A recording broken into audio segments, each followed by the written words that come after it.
Hello and welcome to another video in our series on Johnson Controls Facility Explorer CCT, an introduction.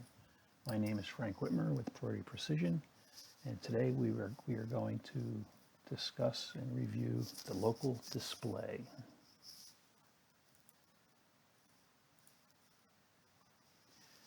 You have a couple choices on what you can use for your display with the controllers by Johnson Controls. You have a display that can be handheld or panel mount called the FX-DIS 1710 local controller display. It's used to connect to the PC series and the CGM-CVM series controllers on the SA port, the sensor actuator bus port on the controller. And what it allows for is the access of points within the controller and parameters as well. And these are pieces of information that get set up within CCT. If you don't do anything in CCT, by default, they're not configured. So if you hooked up a display, you wouldn't be seeing any data because the application did not get set up with them. The other option is to have a built-in display on the PCG controller as shown here on this slide. It's the PCG 1621 and the PCG 2621 models that have the integral display. And just as the handheld, it's configured in CCT, and by default it does not have any points, so it's not configured.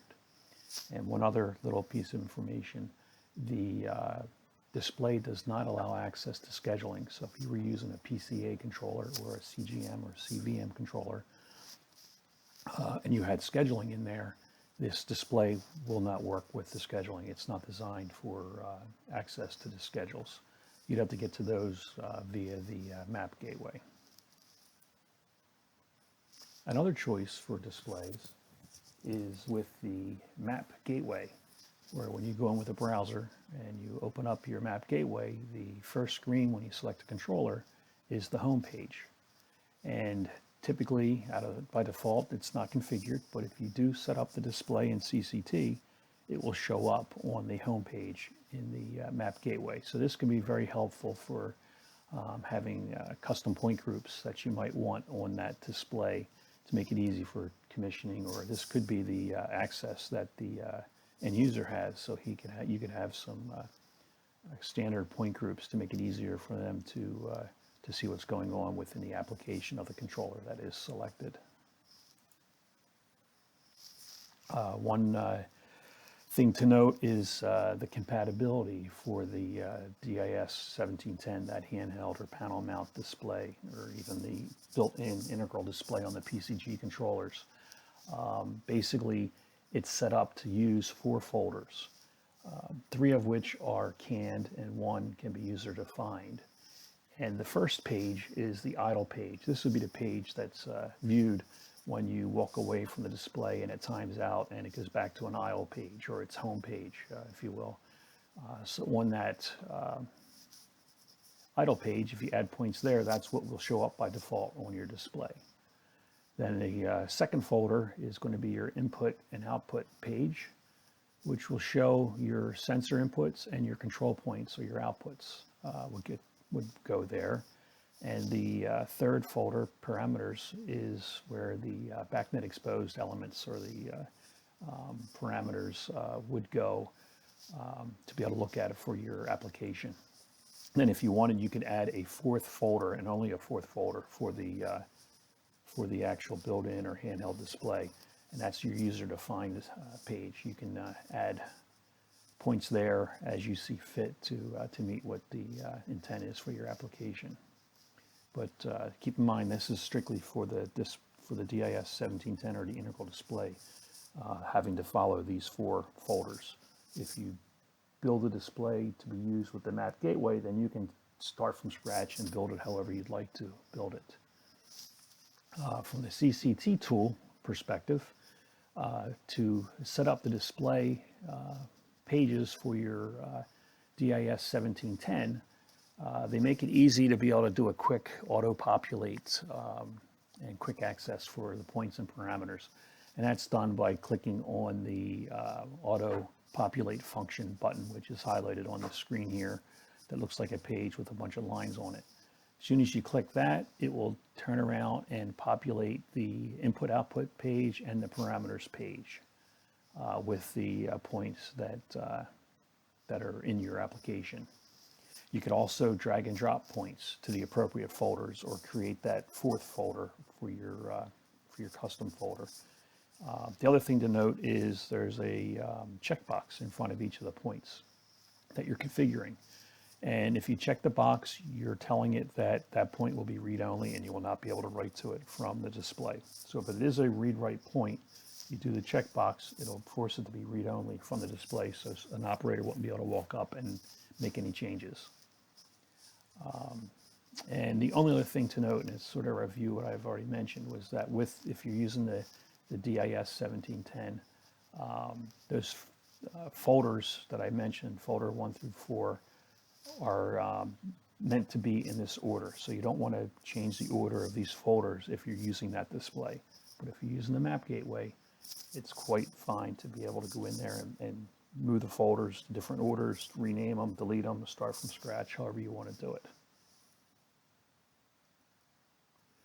Now, when you are configuring the display for the map, as I mentioned, it's freeform, you can do what you like. But basically, the main procedure to do this is to go into the display section of CCT, and you can go in and rename, add, or delete the folders that are there. And my example on this screen was I went in and deleted the folders and made up 4 new folders, my inputs, my outputs, flow set points, and temperature set points. And I just dragged those points over from the available points list into those folders.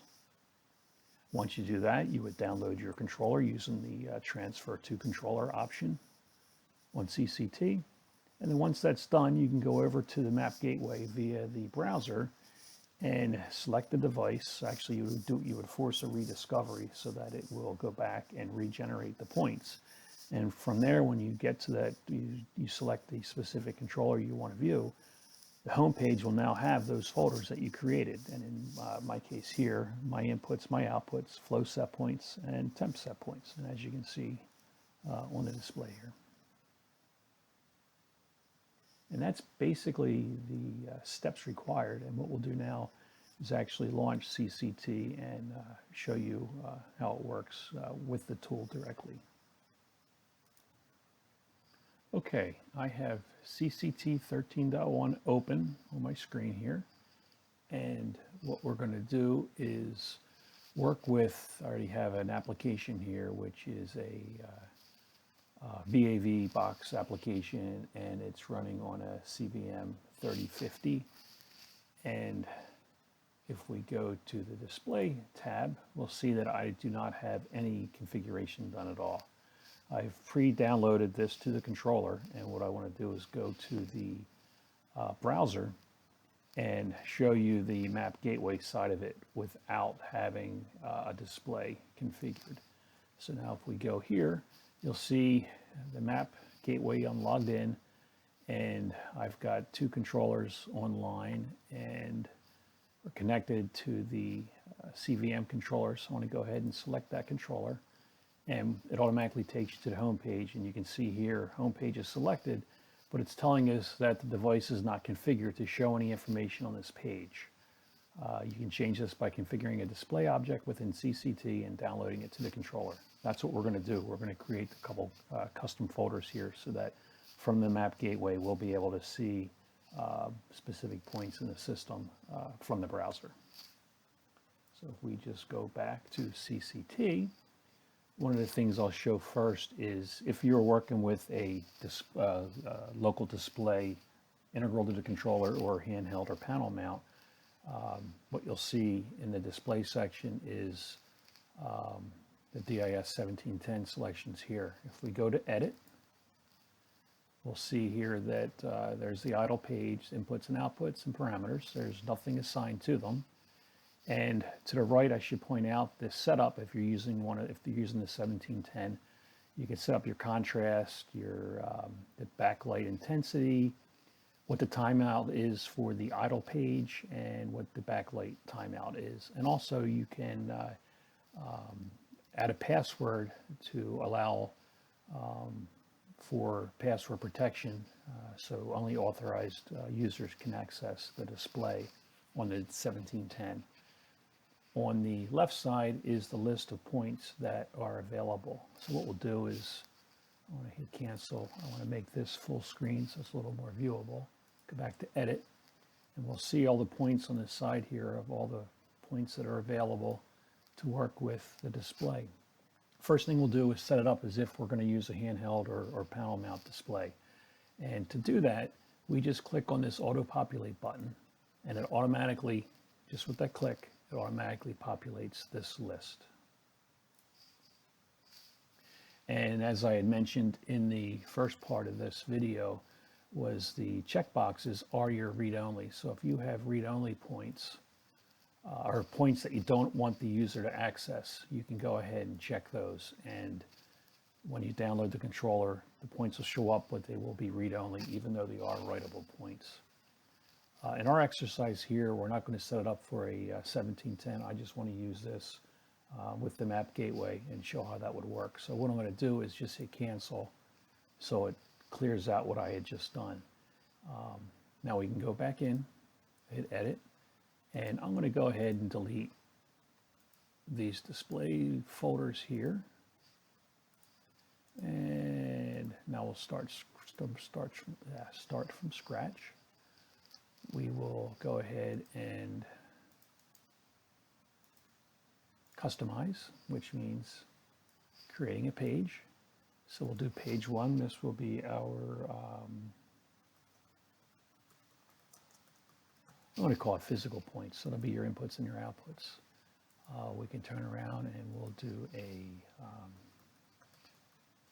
airflow settings.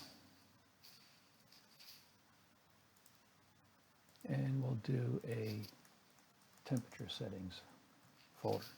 Just 3 folders. I think that's enough for what we're trying to accomplish here. So first off, we're going to come over to our list. There's our hardware section, hardware points. So why not? We'll do the velocity pressure input. We'll put that on the physical points. We'll take the zone set point from the network display, the wall module. We'll put that on here as well. And we'll take our zone temperature, add that there. And then on our outputs, we have our damper control.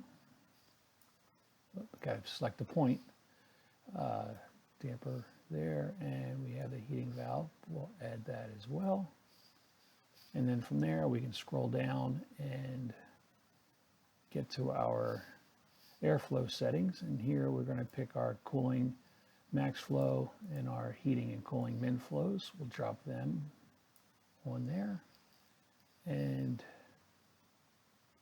we can also take the, let's see where the calculated setting is. Here it is here. This, no, that's not it. Where is this? There it is, supply airflow set point. We'll take that point too.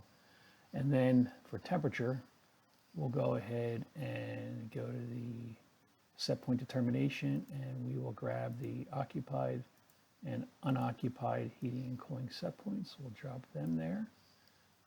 We also want the effective cooling, and I'll put that one just before the cooling set points, and the effective heating, we will put that just before the heating set points. So we've got those there. Okay, so now that we have those in there, this is everything we want. We can go ahead and download the controller. But there's one other piece I want to show before we do that. Up here under the display pages, there's also an import and export. So you could actually, if you come up with a canned point grouping system that you like, you can export that as an XML file. And then later on another application, you could do an import to bring them back in instead of creating these manually each time. It's just a time saver and being able to use these over and over again. So now we have our settings done. I'm going to hit apply. So that's how we're going to have it set up. If we go back up to transfer to device, we will save the settings.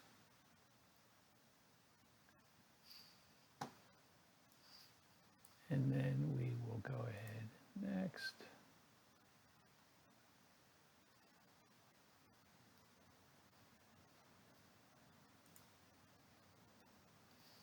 Enable logic when we're downloaded. Say finish, and we'll just let it go ahead and do it. The downloads are a bit faster with the CGM and the CVM controllers.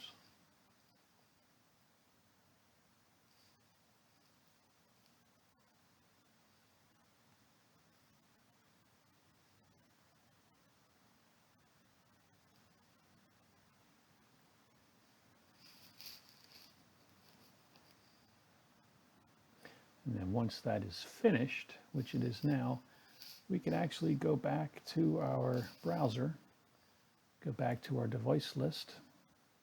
And what we need to do, since we downloaded the controller and we added the display points, you'll first see that they go offline because of the download.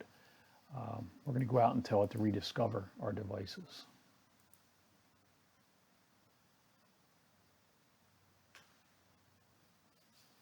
And it'll take a minute or so to go back and find those and bring them in. And once it reconnects, we can go back to the device list.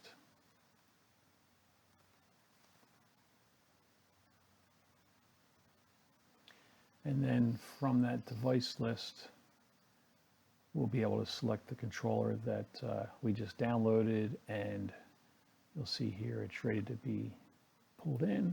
So we'll go ahead and let it update itself.